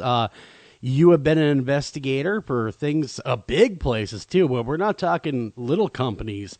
We got Bloomingdale's, TJ Maxx, Circuit City. You were the one of the best investigators out there for them. Oh, no, I'll put it up here. I was the best. Exactly. Well, I didn't want to give you too big of an ego over there, John. Come on now. We got to keep somewhere, humble. You touched on something. You touched on something interesting earlier, and I think that this is something that gets missed a lot. I think on television, kind of gets glorified as like kind of the good cop, bad cop. But the first thing in interrogation is establishing a rapport, and that's something that I think Rod has taken to the next level. His ability to connect and empathize with the person that he's interrogating allows him to be able to probe deeper. And in any interrogation, until the person, till you gain that person's trust, all you're kind of going to get is denials. And so I think when I watch television and I see these cops, slam their fist on the desk and you're going to tell me what I want to know, it's totally television, because that's the absolute way to get someone to shut down and never get any usable information out of them. I think when people are desperate and they feel that their back is against the wall, your job is to present a hand. And, this is the way out for you is for us to have this really honest, candid conversation. And that's where you're going to find the relief that you're looking for. But if you start screaming at the person, I know you did it, and tell me what you know, you're really going to be having that conversation. It'll be a one-way conversation with yourself, because human nature is such that when people, they're already in a situation where they're unsure of what's going to happen, they're scared, they don't know what the future is going to hold. So if you can't project to them that you're their friend, you're never going to get any information. And I think that's where Rod is kind of in the league of his own. And that's one of those things that's one of those areas that I excelled in, is that you really do have to be able to empathize and connect with the person. Otherwise, it's kind of just not going to go anywhere. Clarissa, that really brings up the point that you were making off the air. Why don't you tell us what you were saying about interrogation techniques and what you were recognizing in Rod and as represented so well by John? Well, go ahead, John. No, I'm sorry. No, I get it. I was just going to say that Rod, like the most law enforcement officers, there's one school in the country that is kind of like the place for law enforcement officers to go to learn interview and interrogation techniques. It's called John Reed. Like I said, probably most law enforcement officers, certainly most detectives and people who do any kind of interrogations, they've all been through it. I actually went through the same school, took the basic and advanced course, and so there really is a very established technique in terms of like doing interrogations, even simple things, where the person sits and how far you sit away from the person. And as you start to talk to them, as you start to feel the person mentally giving in, as you pull your chair closer to close the space, to make it more intimate. There's very established things that you do that it's not just kind of like sit in the room and just say stuff until the person confesses. To me, interrogations is like the ultimate mental chess. It is,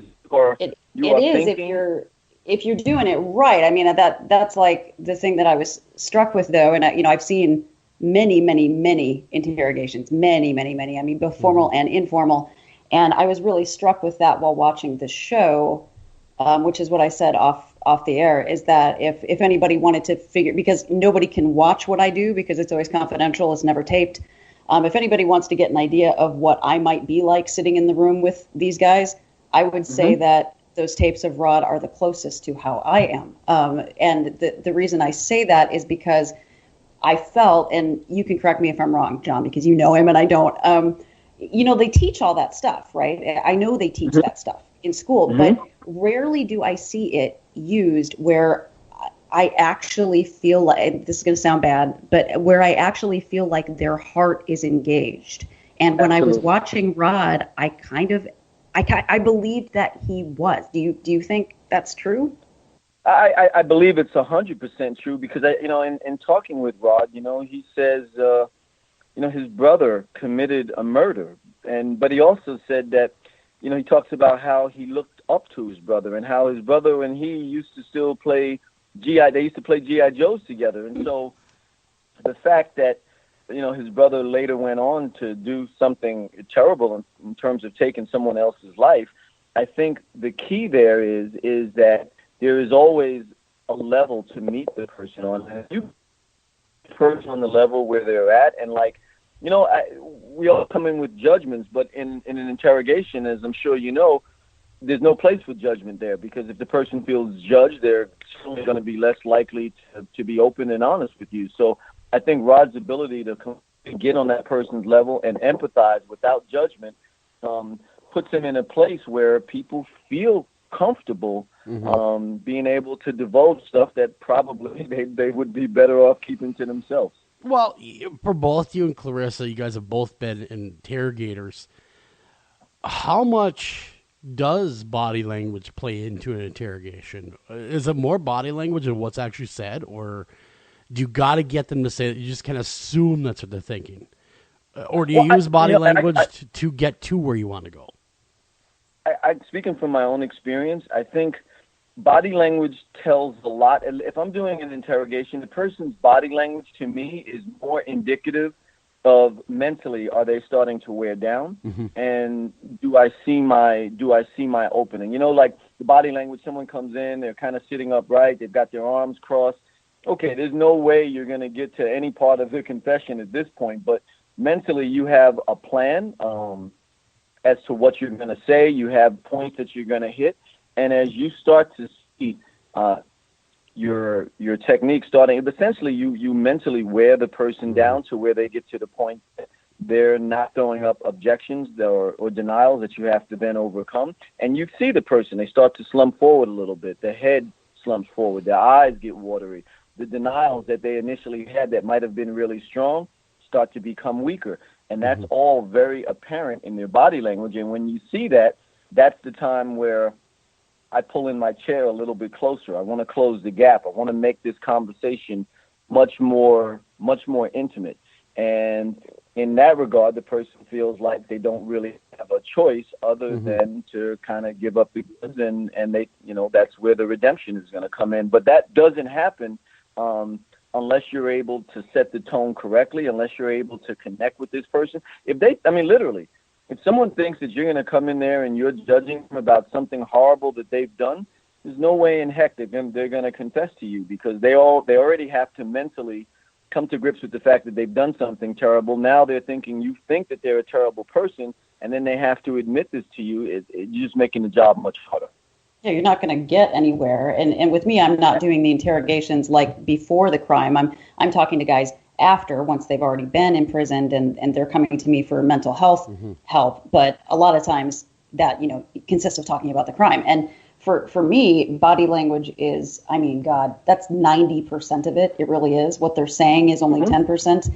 And I actually comment on body language all the time. So if I walk into a room and, like John was saying, he's sitting bolt upright with his arms crossed across his chest, or his leg is tapping, or he doesn't want to look at me, or he looks at me with a certain air on his face. I talk about it all the time. I might walk in and sit down and lean forward and say, you've got your arms crossed and you're sitting really straight.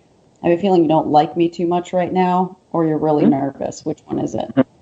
And it usually disarms people so fast. It's bizarre how quickly it disarms people when you comment on how they're sitting or how they're looking, because they don't expect it. Yeah. Absolutely. Well, Eric and I, we've been doing radio together a long time, sometimes longer than I'd like to admit, but we don't have the benefit of body language. And over the air, we've had to dig for the truth time or again. Right there, Eric? Sometimes we've had to get in there with a guest that wasn't exactly 100% forthcoming right away. And we had to, we've had to wear them down to give us their innermost feelings about subject matter. As a radio host, we don't have the body language thing. We don't have the closest. It's all the warmth of our voice. And so, sometimes that is very hard to do. And Eric and I have mastered that over years of doing radio, but quite honestly, it's in some ways, it can feel, depending upon the guest, depending upon the subject matter, of course, can feel a lot like your interrogation, and we're trying to get to the bottom of this case. Why do you believe, why is your belief system so hard and fast that this is what happened? You tell us why you believe it's real. Because the burden of proof is on you to convince us. And sometimes as a radio host, where we get in that gray area of, we've learned we're pretty good BS detectors. And we use their voice. Their voice to us is the body language. If someone is very firm and convicted in what they believe, they present in their voice. I'm so firm of what I believe, and that's just it. But when they start to waver, when we get them on the rope, so to speak, and Eric comes in, and Eric's the master at this, I'm going to tell you, comes in with a very intellectual question that stops them in their tracks. That's when we know that we're having a great show, when we can have that kind of discussion. But you guys sitting physically with the people and looking at them has its own challenges, because for us, we can be thinking anything we want to, and we can be, throwing our hands in the air, doing whatever we want to do body-wise while we're doing the interview, where you got to stay cool, calm, and collected during your interrogation, which, sir and Clarissa, I would find that absolutely hard. How do you guys stop from just wanting to say, hey, you're a scumbag? And, why don't you just make yourself a better person and tell the truth? I learned not. Go ahead. Yeah, I'm sorry. No. Go ahead. I'll wait. Oh, I was gonna say I don't do particularly well necessarily, but the key for me anyway was to not hide it. It was to explain it. So if a guy would tell me something, that was really, really heinous, and believe me, I've had a lot where they tell me something really heinous, and I know my face is showing. I'm trying for poker face, you know what I mean? But I know it's all sorts of messed up. I can just tell, by the way the guy's looking at me. I'm like, I look like hell right now. I know I do. So, when my face is all screwed up and kind of a grimace or whatever, because he told me something terrible, I usually will actually just say, you know what? I was actually really abhorred by what you just told me, but that was an action. That's not all of who you are. But do you guys have to get the people to own their crime? Both. This question is to both of you. Yes, I do. Do you got to get them to own the crime before you can move forward? Well, I think in my experience, what you do is you almost want to shift the blame away from them. Like I'd say maybe, for example, listen, if I thought that you were the kind of person who would just come out and do this horrible thing or commit this crime and that you're just a bad person, I wouldn't even spend my time sitting here talking to you. But the fact is, everything that I've heard about you tells me that you're a really good person. Now, if you found yourself in a situation where things kind of spun out of control, I can understand that. Did you shoot this person? Was it an accident? Maybe you didn't mean to shoot them. Maybe they reached. It doesn't matter. I mean, the thing is you want to get the person to commit themselves to what they did, why, their motivations, the true motivations why they did it. That's the judge and jury to figure out. But the person says, yeah, I shot him or her and I didn't mean to, if they were reaching for the gun and accident. It doesn't matter. The forensics and all that stuff will bear that out. But what you want the person to say, yeah, I actually did shoot the person. And then, because it's much easier to say, I shot the person accidentally, I didn't mean to, than to say, I shot the person because they had $20 that I wanted to use to go buy crack. And so that would be a hard thing for someone to admit to. That's right. So that, that all makes sense now. So when I'm reading all those probation officers' reports, when people are first going into jail or prison, when they first come in and they all say that they accidentally shot somebody and I have to spend the next 6 months breaking them down because they didn't. Right. Absolutely. Yeah. Because it's easier to, like I had an embezzlement case and I remember I was interviewing this woman and she had embezzled like $95,000. Oh, wow. She's sitting there and she's, in the middle of the interrogation, she says to me, by the way, I just want you to know I'm a dispatcher for the police department. And I said, well, you know what? I'm actually glad you told me that because that's how I know for sure you're going to want to get this taken care of right here because you wouldn't want this to get back to your job. People will kind of say, people will say things that kind of throw you off. They think if they mention that there's some authority figure they know or whatever, that'll make you back off. But ultimately, you want the person to, you want to make the hill as low as possible. And when they get over that hill and they can and confess they did this, the rest of the confession starts to go downhill because the biggest thing to get is that initial admission is the hardest thing to get. Once they kind of get that pill down and they swallow that pill, the rest of it starts to flow out because ultimately these people are living with something that they've done. It's eating at their conscience. It's bothering them in some cases and they're not able to sleep. And when they're able to actually talk about it, they feel a mental weight a burden has been lifted up.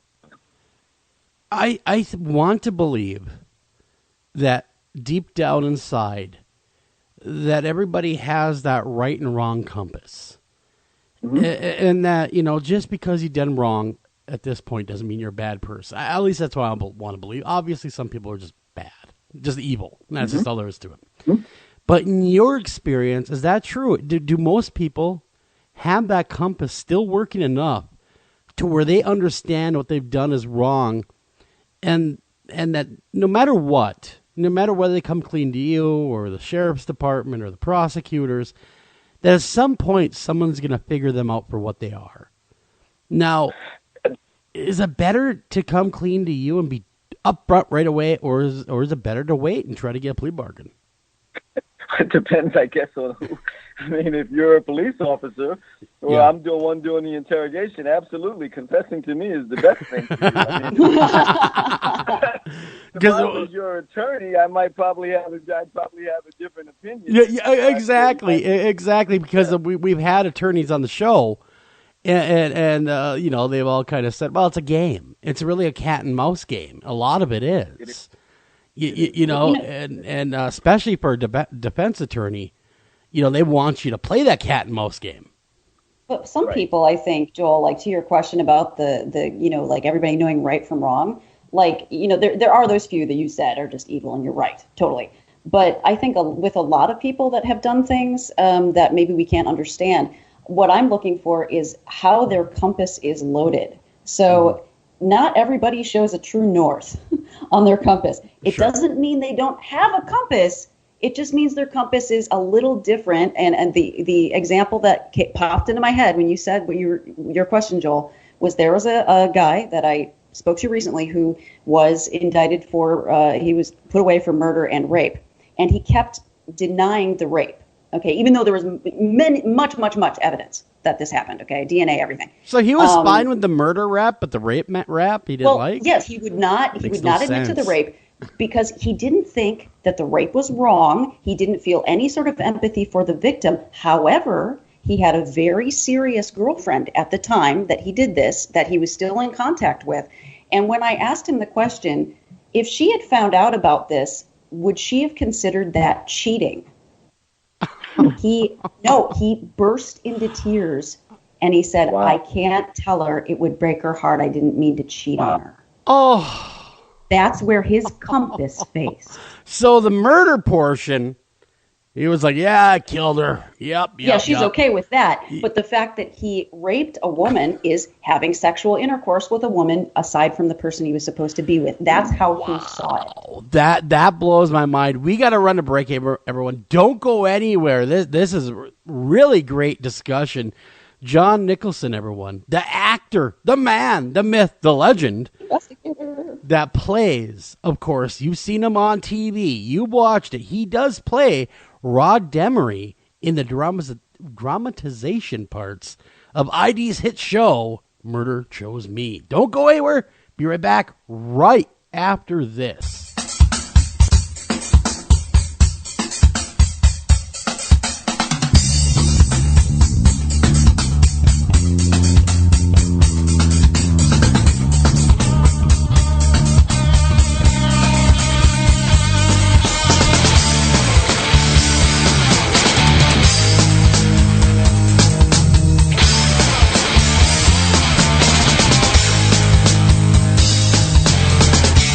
Hey, if you're catching this edition of After Hours AM on podcast, make sure you like and subscribe to After Hours AM. And for all you iTunes listeners, make sure you rate and review After Hours AM. Hi, Tom Bodette.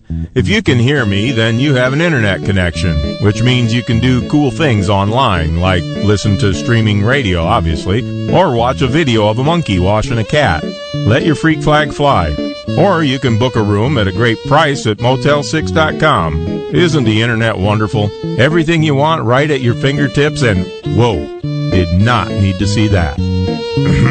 I'm Tom Bodette for Motel 6, and we'll leave the light on for you.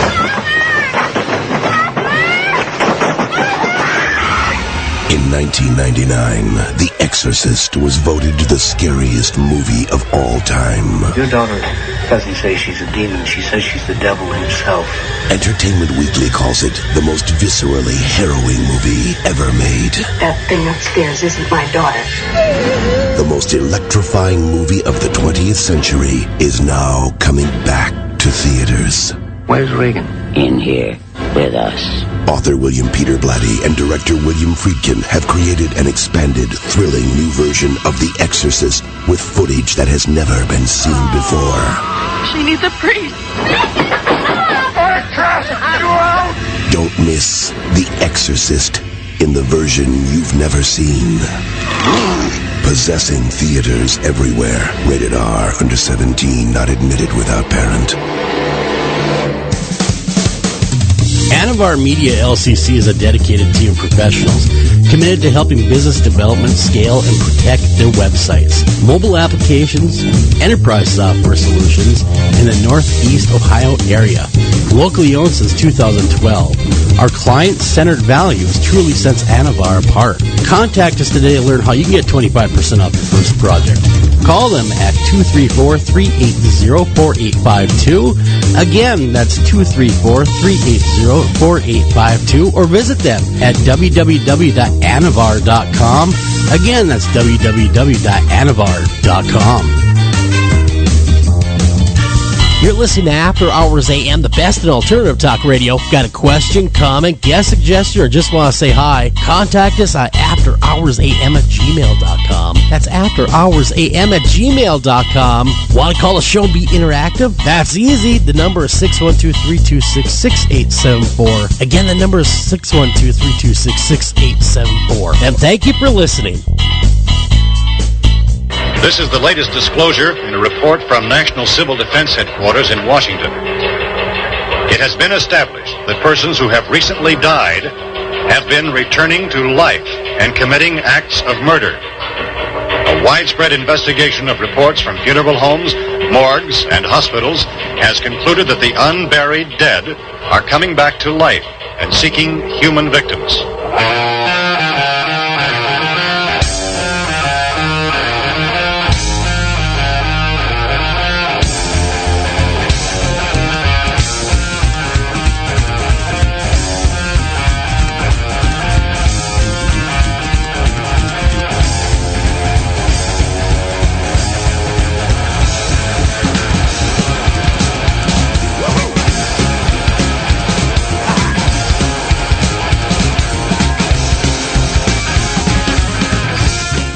And welcome back to After Hours AM, everybody. I'm your host, Joel Sturgis, and right along with me, Eric Olsen and Dr. Clarissa Cole. And we are having a great discussion with John Nicholson. He is the actor that portrays on Murder Chose Me. He portrays Rod Demery's younger self, I guess. I don't know. Where would we put that? Where would that chronologically be? Would you be considered his younger self? I would be younger self because a lot of the stuff takes place in the mid 2000, 2008, 2007, 2006. So, yeah. Yeah, very, very good show. Like we talked the first half hour, you have a background in investigation. So that really comes in handy for a role like that to play such well, let's just be honest, Rod is a hell of an investigator. If you read his actual bios beyond the show, his accomplishments, they're just staggering. In fact, we had Rod Demery on. He is on the Killing Fields and on Discovery, and those two, my Lord, they're both great in their own rights. I mean, you just learn so much by their neighbors. Exactly, they really are, and so in fact, Ronnie just got a hold of me via via email. Said, it's too bad Rod didn't show up. You'll get him next time, though. You always get your man. Thank you, Ronnie. So the one thing we haven't really done too much of, because we kind of dove into the investigation, the techniques, and the ins and outs, which is fascinating and amazing. I'd love to get back to it. But being that Rod literally was called away, just for those of you who are just tuning in or who didn't hear the introduction, we were scheduled to have the star of the show, whose real life exploits are being portrayed on the show on Investigation Discovery, and he was literally called away just before showtime to an actual murder investigation. And so we have the man who portrays him in the reenactment scenes from the show, who agreed very last moment to come on, and we really appreciate it. His name is John Nicholson. So, John, if you don't mind, if you could just give us a little bit, pretend that you're Rod, and maybe just give us a little bit of his bio background and tell us, how he got to the point where he is now, and then we can just talk about the show. We'd love to hear your thoughts just on the show itself and the process of working on the show, because that's fascinating as well, because it is recreating real scenes of real crimes and real investigations. Sure. Well, I think it's pretty commonly known that when Rod was 3 years old, his mom was murdered. by his stepfather at the time. And then some years later, Rod's older brother, Patrick, who he had a very close relationship with, Patrick unfortunately committed a murder and is now serving, I believe he's serving life in prison. I don't know if it's life without the possibility of parole, but his brother has been in jail for quite some time after having committed a murder. Rod subsequently joined the military, and he had served in, I believe he served in the Gulf War. And then he, I think, truly found his passion in becoming a police officer. And I think he truly hit his mark when he got into the homicide department. And I think, and not going to speak for Rod, but I think his gift is in his ability to truly empathize and relate to people when he's interviewing them. And in doing an interrogation, anyone who's ever done one, a relationship or your ability to establish rapport and relationship with that person is going to either take you magically towards an amazing confession about what this person did, or if you're not able to do that, you're going to end up getting stonewalled with a bunch of denials, and the person may be ultimately asking for the lawyer. And I think Rod just has an amazing gift for being able to do that. And besides the fact that he's got a gift at being able at interrogations, he has an unbelievable passion for wanting to do the right thing. And if you're a victim of crime, you're the survivor, and someone in your family has been a victim of violent crime and has been unfortunately murdered, and Rod is working your case, he's going to work that case as if you were a relative of his or if you were a friend of his. He has that drive and that passion because he knows what it feels like to have someone come and take everything away from you. And I think that's resonated with him, and I think it's part of what makes him who he is. Very cool, man. I mean, you kind of dig into his head because you played him, so you find yourself with Rod having a lot of the same thought processes he does when you guys are together. You're talking. Is it kind of weird, because you are playing him, and it's kind of It is weird, and from the moment I met him, we after I was booked the role, called him on the phone, and I just wanted to tell him, I'm so excited to be playing you, and I thought it was going to be, I don't know, maybe some weird silences or just some awkward moments, and it's very connected with someone who's a kindred spirit, and we just connected from the moment he picked up the phone and said hello. There was something about his voice that I liked, and then we just connected, and then we had a chance to meet in person.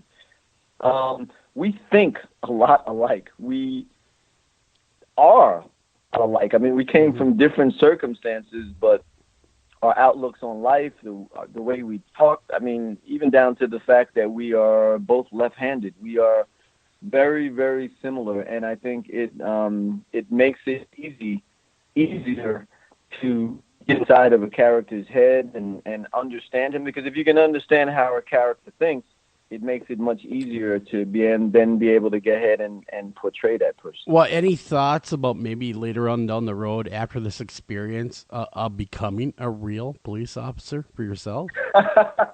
No, I think that ship has left them. That ship has left port already. I don't think I have any no desire to be a police officer at this point. Although I will say that anyone who's ever known me, especially earlier in my had a regular career that I decided to leave to become a full-time actor. But anyone who knew me would know, if you ask what was John's dream job, my dream job was to be a homicide detective. It's not even like anyone who knows me, that's just like, you'd know that, like if you knew, what my favorite color is. This is the job I've kind of always dreamed about. And so to actually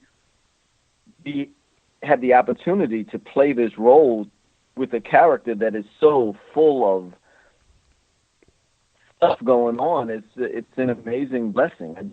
Sometimes I kind of still have to pinch myself to make sure that it's actually real. On the first, I don't want to give too much away because I do want people to watch the show. If you haven't seen the show, you definitely should watch it. But on the first show, that one, it was a pretty brutal crime on the first episode. Yeah, it was. It was very brutal. Tavio, the victim. And I just wanted to kind of throw this out there as, I don't know if this is a public service announcement or what, but do you guys know what the leading cause of death is for pregnant women? Domestic murder, right? It is homicide. It is? Really? Is it really? Yes. The leading cause of death for, let this sink in, the leading cause of death for pregnant women is homicide. And this is 20% of all deaths of pregnant women are homicide compared to only 6% for every other cause and lower. So if that piques your interest a little bit for that first episode, check it out. It is crazy. Great episode. Was it hard, John, I mean, I don't know what goes on a television set. I mean, is it kind of hard to portray that stuff?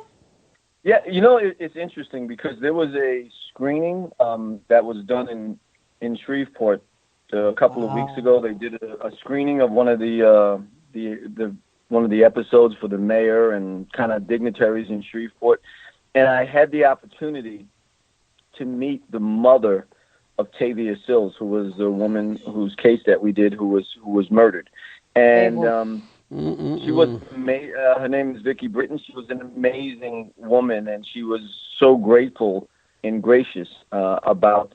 One, she thought that the way the story of her daughter's murder was covered, she thought it was done very tastefully, and she was very, very happy with the way it was done. But she also went on to say how much she appreciated the way I portrayed Rod, because obviously she had very close contact with him as he was the one who worked her daughter's murder. I think as a crew, when we were shooting this, especially for me, but I think also from the director and the producers and all the other actors, we were very cognizant of the fact that this was not some writer's imagination. This is not some guy typing away on a keyboard in Hollywood about, trying to pluck stuff off of the headlines. This was an actual family. This was an actual mother. This was an actual family members who did this. When there's a scene in there where Rod does the death notification to the family, and there was a very heavy reverence when it came time for shooting these scenes, because everyone recognized that this was real. This is really somebody's life. Someone really had this conversation. Rod actually had to tell this woman that, her daughter was dead. And so it carries a very different weight. Not to knock shows that are scripted and where, it's actually not based off of something real, but in this situation, everyone felt that they really wanted to do service to the victims. Mm-hmm. Mm-hmm.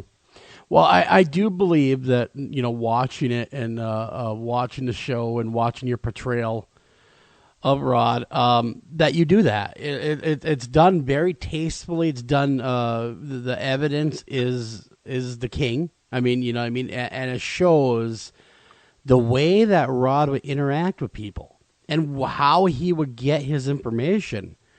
And I know that I was, like I said earlier, we had Rod Demery on, and he says that show is as spot on as any other show out there of how it works, how the streets actually work. How it's done.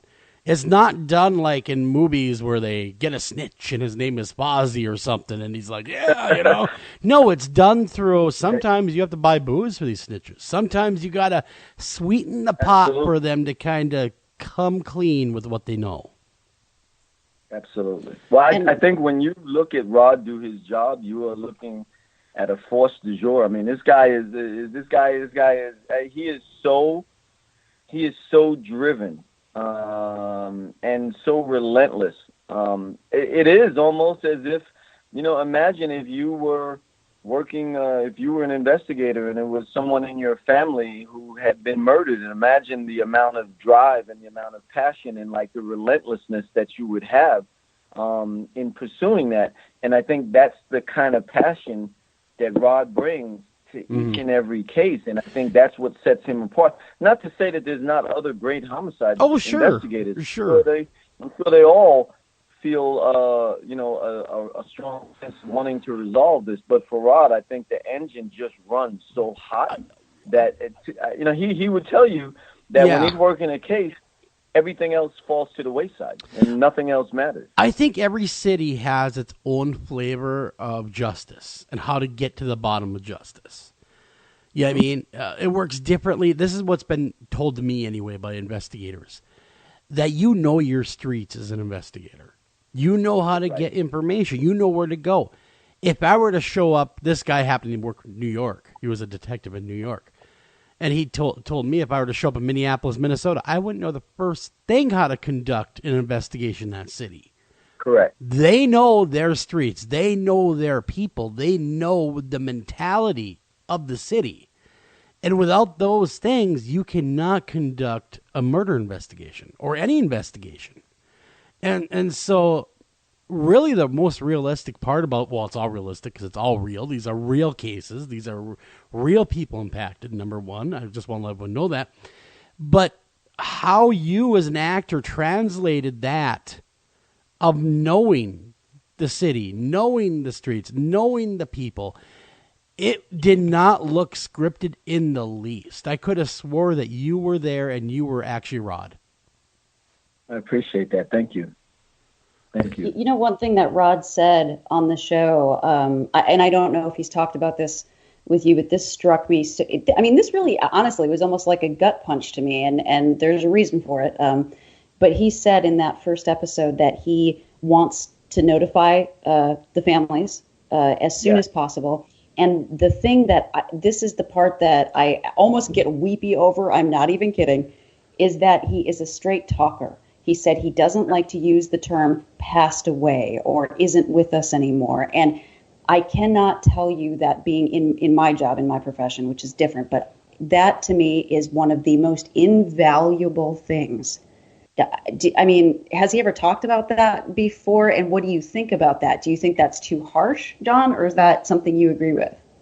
No, because I agree with it, because I think the family has, and I'm sure Rod is relating it back to his own experience. And I'm sure a lot of the stuff that Rod does is probably related back to how things were, he interpreted things and how maybe he wished things might have been done differently for him, perhaps. So I think his goal is that, you can only get really shocked once. And so this family is agonizing. And so to try and say things that, you don't want to do it in a way that's going to be disrespectful, but I also think you owe it to the family to be direct with them, because they have a healing process that has to begin. And, if you try and sugarcoat it or make it, just tell them the news that they don't want to hear. They don't want to hear that their daughter is dead, but they need to hear it because mentally they need to be able to move on, and mentally Rod needs to be able to get into solving the case. So I think I've never made a death notification in real life other than on television, but even in doing it and being cognizant of just who I'm talking to, and this was a real conversation, that was probably one of the more difficult things I've ever had to do, because this is a real, I don't know if you guys have children, but someone comes to the house tell you that, your 16, 17, 18-year-old son or daughter has been murdered senselessly. It's not, the average person can't even get their arms around it mentally. You can't even, it's not even comprehensible. So, and that's exactly it. And then, of course, you live, breathe, and feel this character. So as an actor, it has to be just as emotionally taxing on you. It is, and I'm a method actor, and if, you probably guys have heard some of the knocks about method actors, but for me, and for people who are method actors, it needs to be as real as possible. It has to be. If I don't feel it, you won't see it. So I have to make it. I have to make the circumstances real for me. I have to make the stakes high for me, because that's what the situation calls for. And if I don't feel it, then the audience subsequently won't see it. Well, and you're in good company, though. You have Billy Bob Thornton. He's a method actor. You have Daniel Day-Lewis, method actor. And these are all, and I could go on and on and on, but these are some of the best actors to ever grace the screen. So they won't mail it in. When you see, if I tell someone, if you see me emotional on set, if you see me crying, that's real, because I've had to make it real. I think that one of the things that's like, as a method actor, I was on set and there was an actress who was saying that she had to do a scene and she was going to cry, but she'd actually brought Visine with her so that she could kind of help her to get emotionally. And I looked at her and I said, do you understand that if you don't have it on the inside, is the woman with watery eyes, but there's none of the other emotionality that goes along with things that make people that way. And so if it's not real, the audience can see it. I remember my acting coach teaching, he's been teaching for 50 something years. And he said to me, John, you can't fool an old gorilla with a plastic banana. So like a young gorilla, you throw the banana, they'll run down and grab it. The old gorilla is going to sit there and look and know it's plastic without ever even getting off of her perch. So that's the audience. The audience will know if you're not there. They'll know it. They'll see it. They'll know it. And I think acting is an art, and it deserves to be treated as one. Hey, John, I wanted to. Amazingly fast hour, and again, we appreciate so much you coming on and doing such a great job. One of the things for me that really distinguishes the show is the fact that Rod so identifies with victims or with the victims' families, and particularly the episode where there's the young boy whose mother was killed. And so I just wanted to get your thoughts on portraying that, and then how do you it dovetails very nicely with what you were just saying about it being real for you, the emotions. So what are your thoughts on that aspect of the show, and that Rod brings to the show, and subsequently that you do as well, in terms of the it's very poignant to see his feelings toward the victims' families as a result of his own experience. Mm-hmm. Well, I think goes without saying, Rod obviously had a traumatic upbringing, and that affected him, and probably still affects him to this day. And it probably is what is responsible for making him who and how he is today. Subsequently, I had a very interesting childhood, and while I didn't have the same kind of traumas that Rod did, I had my own. And so I think when it comes from a character standpoint, people might not understand exactly what the difference was as far as our childhood trauma goes, but it translates the same when you actually see it on screen, because someone who is dealing with something, you still see it. You might not know exactly what it is, but you can see it boiling right under the surface. And so for Rod, I think his ability to empathize with the victims, because think about it. He's 3 years old. A 3-year-old boy has his mother taken away. You've literally taken away all the nurturing that boy is going to get is probably going to come from his mom. And so that's been snatched away from him. So now Rod, the adult investigator, shows up on the scene. Here's a 6-year-old boy who's just had everything snatched away from him. You can imagine, one, the amount of empathy that Rod would feel for this child, but also you can imagine the fuel that would burn inside of him to want to make sure that he gets it right for this kid. And like for Rod, his mom's murder went unsolved. And so for him to see someone else have to go through that without having closure, I think for him is just, it wouldn't sit well with him. And he would not, I think that's part of his gift from our creator, is that, that he does embrace that, and he does have that. And that's what makes him the special person that he is. Very, very well said. I think he hit the nail right in the head. One more quick email. This is just high praise. This one comes in. This is from Philip Johnson is his name. That's an odd common name, Bill Johnson. But he says he is a detective at LAPD in Homicide Division. And he says for all of our listeners to know that if you're looking for an intro to training course in interrogation, this show is a great place to start. Awesome. That's awesome. Oh, very nice. That is awesome. So yeah, that very, very nice words, and thank you for listening. And I gotta tell you, John, man, you knocked that show right out of the park, and thank you so much for coming on the show. And we'd love to have you back on just to talk about your other acting endeavors as well, because my Lord, you have a big dossier of work. I mean, big body of work that you have been I want to talk about over the years. embezzlement too. That's fascinating. Yeah, we'd love to have you back on and get into the corporate crime with you as well, if you're willing, sir. I would love to come back. If you guys ever would like to have me back, please, it would be my pleasure. Oh, that sounds awesome to us. But on behalf of myself, Joel Sturgis, Mr. Eric Olsen, and the beautiful and talented Dr. Clarissa Cole, take care of each other, love each other, and we are signing off. But do not forget, tomorrow night, we have the return of the Ghost Brothers. You're not going to want to miss that at all. We're going to find out what they're up to since they were here last when we saw them first on Destination America. Now we're going to get a little bit deeper into what they believe and what they found. It will be awesome. Don't go anywhere. You got to want to come back here. Same time, same channel. Thank you for listening to this edition of After Hours AM, and please remember to like us on Facebook and also follow us over on Twitter.